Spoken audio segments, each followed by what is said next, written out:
ఎందుకంటే వారి ప్రతి వాక్యం శ్రద్ధగా విన్నాము. ప్రతి వాక్యం కూడా వారి అనుభవం చెప్పినారని నేను అనుకుంటున్నాను. వారి అనుభవించింది చెప్పారు. ఆయన మాటలు మీరు శ్రద్ధగా విని ప్రతి మాటను ఉపదేశంగా భావించి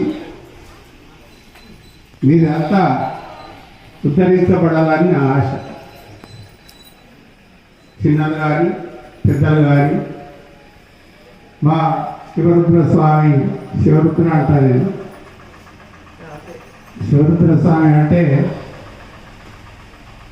నాకన్నా చాలా చిన్నవాడు.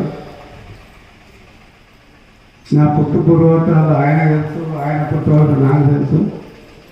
ఇంతవరకు కూడా ఆ స్వామి ఎక్కడ కూడా తగ్గకుండా కీర్తి ప్రతిష్టతో మా ఏరియాకు మంచి ప్రతిష్ట పేరు తెస్తున్నాడు. మా ఊరికి మేము చాలా ధన్యులమని భావిస్తున్నాం. సదా వారికి ఆశీర్వాదం నాకు ఉంటుంది.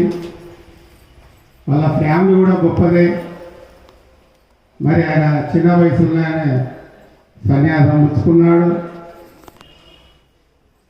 ఆ సన్యాసం ఎలా ఉండాలో అలానే ఉంటుండో అది మరీ గర్వించవలసిన విషయం.